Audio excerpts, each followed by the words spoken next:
말씀을 봉독해 드리겠습니다.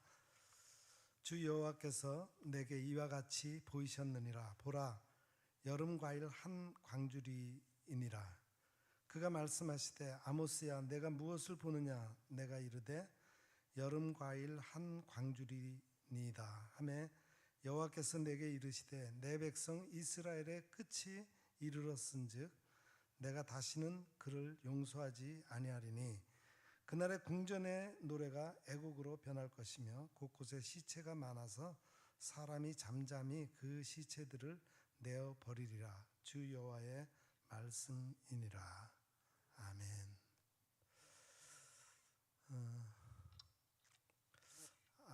아모스를 향하신 하나님의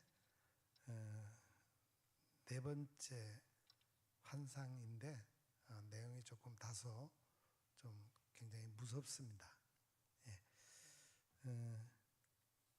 여름 광주리, 여름에 과일 한 광주리가 이스라엘의 끝을 상징하는 그런 것이 된다.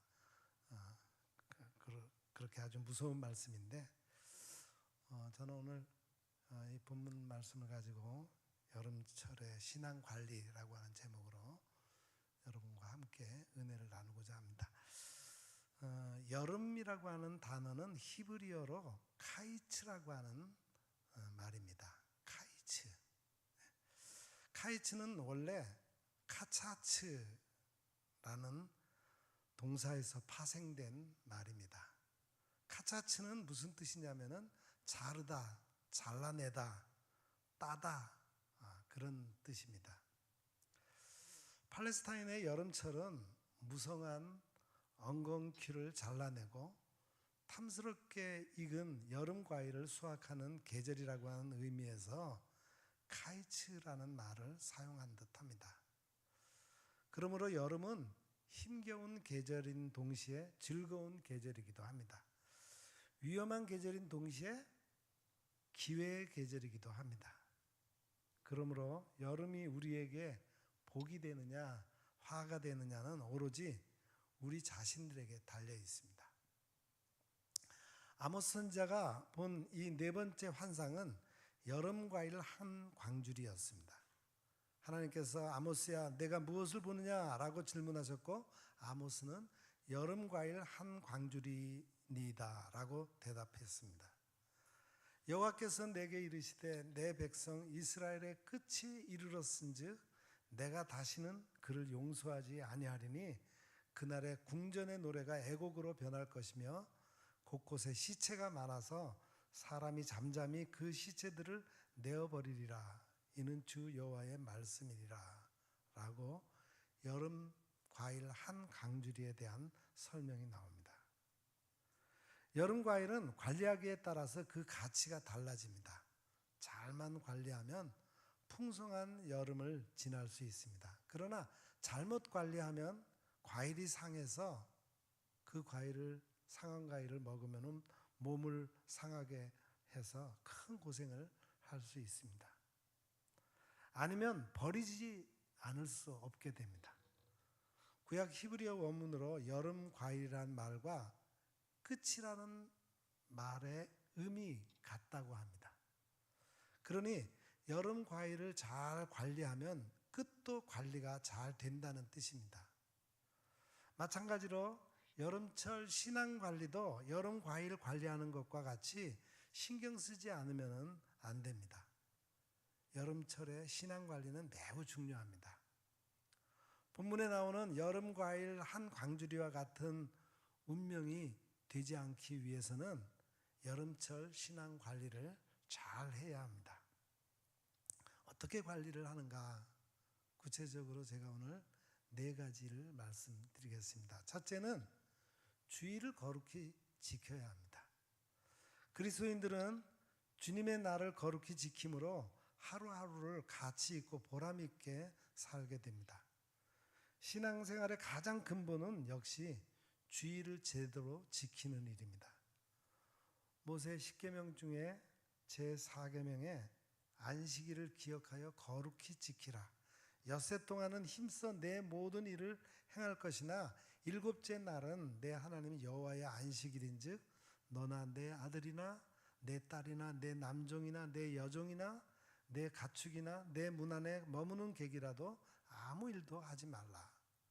이는 엿새 동안에 나 여호와가 하늘과 땅과 바다와 그 가운데 모든 것을 만들고 일곱째 날에 쉬었음이라. 그러므로 나 여호와가 안식일을 복되게 하여 그날을 거룩하게 하였느니라 라고 했습니다. 유대인들에게 이 성수 안식일 개념은 아주 철저합니다. 그들에게 있어서 안식일은 하나님의 천지 창조 사역을 기념하는 날입니다. 그리고 하나님과 함께 쉬는 날입니다. 또 나와 관계된 모두가 함께 쉬는 날이기도 합니다. 그리고 그날은 하나님이 복을 주시려고 구별한 거룩한 날입니다. 그러므로 안식일을 철저히 지키는 자는 하나님께서 약속하신 모든 축복을 받아 누리게 됩니다. 그러나 안식일을 거룩히 지키지 못하는 사람은 하나님께서 주신 모든 축복을 회수당하게 된다는 것을 의미합니다. 신약에서 성수주일 개념은 더욱 확실하죠. 신약의 주일 개념은 구약의 안식일 개념의 정신을 그대로 이어받은 것입니다. 날짜를 이어받은 것이 아니라 정신을 이어받은 것이에요. 그래서 안식일과 주일은 날짜가 다릅니다. 그런데 오늘날 우리는 안식일의 정신을 주일로 지키는 거죠. 주일은 주님이 죽으셨다가 사흘 만에 부활하신 부활의 날입니다. 또 오순절 성령께서 마가의 다락방에 강림하신 날이기도 합니다. 또 처음 교회가 세워진 날입니다. 또 인류의 구원과 새하늘 새 땅의 심기원을 이루신 날입니다. 이 날이 주님의 날이에요. 인간의 날이 아닙니다. 나의 날이 아닙니다. 주님의 몸된 교회의 날입니다. 그러므로 주일은 주님을 위해, 교회를 위해 열심히 희생하고 봉사하는 날입니다. 교육과 전도, 선교, 봉사에 힘쓰는 날입니다. 1924년 파리올림픽 육상 400m에 출전한 에릭 리델은 예선에서 최고의 기록을 수립하고 금메달 획득이 유력했습니다. 그는 예선 때 출발선에서 흑인 선수와 악수를 나누는 등 숱한 화제를 뿌렸어요. 인종차별이 심한 당시로서는 있을 수 없는 일이었습니다. 대망의 결승전이 주일에 열리기로 결정됐어요. 그러자 리델은 주저없이 출전을 포기했습니다. 나는 지금까지 몇 가지 원칙을 지키며 살아왔다. 그것은 주일 성수와 인간 평등의 정신이다. 리델은 후에 중국 선교사로 헌신했습니다. 그의 가시밭길 인생은 불수레라고 하는 제목으로 영화화되어서 1982년 아카데미 작품상을 받았습니다. 우리나라에도 그런 예가 있죠. 독실한 크리스찬인 여류, 국수, 조혜연 6단도 주일에는 예배 외에 아무것도 할 수 없다는 신념을 깨고 싶지 않다라면서 주일에 열리는 바둑대회 출전을 포기 선언했습니다. 우리에게는 어떤 삶의 원칙이 있는가 생각해 볼 필요가 있어요. 행여 그깟 그짓거 뭐 대충 그런 인생을 살지는 않습니까? 우리 그리스도인들에게 성수주일은 생명과도 같습니다. 그리스도인들에게 성수주일 개념이 무너지면 경건생활의 모든 것이 다 무너지게 되는 겁니다. 두 번째로 우리 여름철 신앙관리를 잘 하려면 성경을 규칙적으로 읽어야 합니다. 하나님의 말씀인 성경을 규칙적으로 읽음으로 매사에 하나님의 명령에 순종하며 하나님의 뜻대로 움직임으로 실수를 하지 않기 위함인 것입니다. 여름에는 하나님의 말씀이 풍성한 계절인 동시에 하나님 말씀에 기근도 심한 계절이라고 할 수 있어요. 사도 바울은 모든 성경은 하나님의 감동으로 된 것으로 교훈과 책망과 바르게 함과 의로 교육하기에 유익하니 이는 하나님의 사람으로 온전케 하며 모든 선한 일을 행하기에 온전케 하려 함이니라 라고 말했습니다. 성경은 하나님의 영의 감동으로 된 하나님의 말씀입니다. 그러므로 성경을 가까이 하지 않으면 하나님의 감동 없이 생활하게 된다는 말입니다. 하나님의 감동 없이 살아간다는 것은 바로 인간의 감정으로 살아간다는 말과 같습니다. 인간의 감정은 실수를 연발하게 되고 바른 길로 가지 못하게 됩니다. 아모스 선지자는 주 여호와의 말씀이니라 보라 날이 이를지라 내가 기근을 땅에 보내리니 양식이 없어 주림이 아니며 물이 없어 가람이 아니요 여호와의 말씀을 듣지 못한 기갈이라.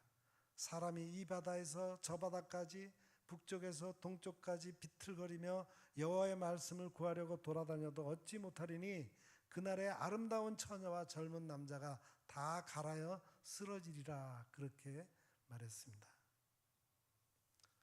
여름 과일은 냉장고에서 냉장 보관해야 신선함을 유지할 수가 있죠. 우리의 영혼과 신앙은 하나님의 말씀으로 보호해 주어야 합니다. 그러므로 하나님의 말씀을 규칙적으로 읽어야 하는 거예요. 워런 워슬비는 시카고 무디 교회의 전직 담임 목사로서 잘 알려져 있습니다. 그리고 그 이후로는 성경으로 되돌아가자라는 기독교 방송의 인도자로 잘 알려져 있어요. 그는 나의 인격은 긍정적인 측면에 더 많이 기초하고 있다. 그러나 나는 항상 말씀 속에서 격려를 얻는다. 나는 친구와 가족의 도움에 감사하지만 궁극적으로 나를 붙들어주는 것은 말씀이다 라고 고백한 적이 있습니다. 하나님의 말씀을 가까이 하고 매일 읽음으로 여름철 신앙 관리를 잘 할 수 있기를 바랍니다. 세 번째는 기도를 게으리 하지 말아야 합니다. 어린아이들은 항상 그 부모와 동행해야 안전한 생활을 하게 되죠. 만일 어린아이들이 혼자 행동을 한다면 그보다 더 위험한 일은 없을 겁니다. 그리스도인들의 기도는 하나님과 동행하는 신앙 행위입니다. 노아와 그의 가족들은 기도를 통하여 하나님과 동행했습니다. 홍수 속에서도 하나님의 계시의 음성을 들을 수 있었습니다. 한 조종사가 나이지리아의 어느 정글 위를 날고 있을 때 비행기 엔진의 작동이 멈추기 시작했어요. 무엇을 어떻게 해야 할지 몰라 기도하기 시작하였을 때 그의 눈에서 다소 떨어진 곳에 초록색 깃발을 보았고 그곳을 향해 미끄러지듯 하강했습니다. 그것은 깨끗하게 정돈된 공지였어요. 착륙하면서 비행기가 조금 상하긴 했지만 다친 곳은 없었습니다. 2달 후 안식년에 그 사고에 대해 간증했을 때 한 여성도가 사고 난 날짜와 시간을 물었어요. 바로 그 위기의 때에 주님께서 그녀를 일깨워 주신 것이 판명되었습니다. 나는 당신이 절박한 피로에 처해져 있다는 강한 느낌을 받았습니다. 내가 30분쯤 당신을 위해 기도했을 때 내 마음에는 평안이 임했고 잠자리에 들 수 있었습니다. 그녀가 그 조종사를 위해 간절히 기도했던 그 순간에 그 엔진이 멈추는 비행기 그 위험 속에서도 그가 안전한 곳에 비상 착륙할 수 있었다는 겁니다. 기도의 능력은 굉장히 큰 것입니다. 한 OMF 선교사가 선교비를 들고 역으로 가고 있을 때 강도들이 그를 에워쌌어요. 그러나 강도들은 곧 흩어져 도망갔습니다. 후에 강도 중 하나가 구원받았을 때 사람들은 왜 그때 강도들이 선교사를 죽이고 돈을 탈취해 가지 않았는지를 물었습니다. 회개한 강도는 우리는 군인들이 당신을 둘러싸고 있는 것을 보았습니다 라고 대답했습니다. 기도 후원 그룹이 그 선교사를 위해 그때 기도하고 있었던 것이 판명되었고, 강도들이 본 군인들의 숫자는 기도 후원자들의 수였던 것이 드러났습니다. 기도는 이렇게 위기의 때 결정적인 효과를 발휘합니다. 사도 바울은 지중해 유라굴로 태풍 속에서도 바울아 두려워하지 말라, 내가 가이사 앞에 서야 하겠고 또 하나님께서 너와 함께 행선하는 자를 다 내게 주셨으니 그러므로 여러분이여 안심하라, 나는 내게 말씀하신 그대로 되리라고 하나님을 믿노라, 이렇게 고백을 했죠. 그는 주님의 음성을 들었습니다. 사도 바울이 주님의 음성을 들은 후 물에서 살아나 멜리데 섬에 상륙하기 전 군사들이 제수들을 죽이려고 했습니다. 또 멜리데 섬에 상륙한 후 독사가 바울을 죽이려고 바울을 물었습니다. 그런데 바울이 이 모든 어려움을 극복할 수 있었던 것은 기도와 말씀의 능력이었습니다. 기도와 말씀의 능력이 있으면 물에서도 구원받습니다. 사람에게서 구원받습니다. 자연에서도 구원받습니다. 마지막으로 우리가 여름철 신앙관리를 잘 하려면 세상의 유혹을 물리쳐야 합니다. 여름에는 잡초가 무성하죠. 엉겅퀴가 얽힙니다. 가슴이 답답하고 기운이 빠집니다. 동시에 휴가철이 되어서 곳곳에서 유혹이 나부끼고 있습니다. 자칫 잘못하면 유혹에 넘어가는 경우가 있습니다. 그러므로 여름을 잘못 보내서 패가망신하는 경우가 없지 않습니다. 여름이라는 말은 그 엉겅퀴를 잘라내고 잡초를 뽑아낸다는 뜻에서 여름이라는 말이 나오지 않았습니까? 사도 요한은 이는 세상에 있는 모든 것이 육신의 정욕과 안목의 정욕과 이생의 자랑이니 다 아버지께로 쫓아온 것이 아니요 세상으로 쫓아온 것이라 라고 말했습니다. 우리는 이 세상 도처에 있는 우리를 유혹하는 악의 세력에서 철저히 분리해서 그 유혹을 뿌리쳐야 합니다. 여러분도 요즘 유튜브를 통해서 다 아시겠지만 참 우리 교단에 부끄러운 일이, 커다란 일이 생겼습니다. 제가 될 수 있으면 강단에서 이 얘기를 안 하려고 그랬는데 교단 총회장이 불륜의 사건에 연루가 돼서 지금 총회가 열릴지 말지도 지금 확실하게 정해지지 않고 총회 장소도 제대로 정해지지 않는 그런 상황에 처해져 있습니다. 참 우리 한국 교회 또 큰 교회 목사님들이 그렇게 그런 것에 완전히 무너지는 그런 현실을 보면서 우리는 정말 이 시대를 어떻게 살아가야 하나 걱정하지 않을 수 없습니다. 저는 그런 사건을 통해서 그 목사님을 비난하고 욕하고 하기 전에 우리 자신들을 되돌아보아야 한다고 생각을 합니다. 우리는 이생의 자랑, 이 세상의 육신의 정욕과 안목의 정욕에 우리도 빠져 있지는 않는가, 그런 것들을 살피면서 그것으로부터 벗어나야 되겠습니다. 손자병법은 1계에서부터 36계까지로 정리되어 있다고 합니다. 그런 36계 중에 31계가 미인계라고 해요. 형세가 불리할 때 영토를 떼어주고 화친을 구해 섬기는 것이 제일 하책이고, 재물을 주고 섬기는 것이 중간이고, 아름다운 여자를 보내 화친을 구하는 것이 최상책이라고 쓰여져 있다고 합니다. 미인을 보내면 적장의 마음이 해이해지고 군대 규율이 흩어지니 자연히 전력이 약하게 될 수밖에 없다는 뜻입니다. 이집트의 여왕 클레오파트라가 강대국 로마의 명장 케이사르와 안토니우스를 연이어 사로잡은 것이 대표적인 미인계라고 할 수 있죠. 세상과 사탄도 우리 그리스도인들을 유혹하기 위해서 1계에서부터 36계를 다 사용하고 있습니다. 그런데 재미있는 마지막 36계는 뭔지 아세요? 36계. 도망치는 겁니다. 주랭랑이에요. 분리하면 퇴각하고 도망하는 것이 마지막 병법이라는 겁니다. 그리스도인들은 사탄의 35, 아까 뭐라 그랬죠? 35개의 유혹에 넘어가지 않아야 합니다. 그러면 한 길로 왔다가 7길로 사탄이 36개 주랭랑을 치게 될 것입니다. 우리 앞에 놓인 과일 한 광주리는 우리의 건강에 보탬이 될 수도 있습니다.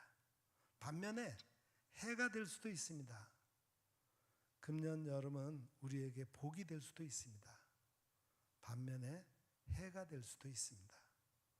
어디를 가든지 주일은 거룩히 지켜야 하며 성경은 매일매일 규칙적으로 읽어야 합니다.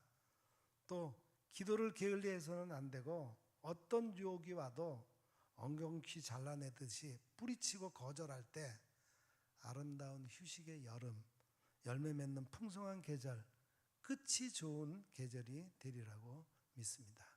기도하겠습니다. 사랑하는 아버지 하나님, 우리에게 만물이 성장하는 계절 여름을 주신 것을 감사드립니다. 이 여름에 우리가 신앙의 열매를 잘 맺어갈 수 있게 해 주옵소서. 여름 과일을 잘못 관리하여 썩어버리는 신앙이 되지 않게 하옵소서. 매 주일을 하나님을 예배하는 날로 거룩하게 구별하여 잘 지키게 하옵소서. 매일 말씀을 읽고 묵상하는 생활로 신앙이 성장하게 하시고 기도를 게을리지 않고 늘 깨어 기도하게 하옵소서. 휴가철 세상의 죄악의 유혹을 받기 쉬운 때에 잘라내고 거절해서 유혹을 이기고 승리하게 하옵소서. 그래서 우리의 끝이 하나님으로부터 칭찬받는 아름다운 풍성한 열매가 되게 하옵소서. 예수님의 이름으로 간절히 기도드립니다. 아멘. 이 시간 다 같이 말씀 기억하시면서 찬양하겠습니다.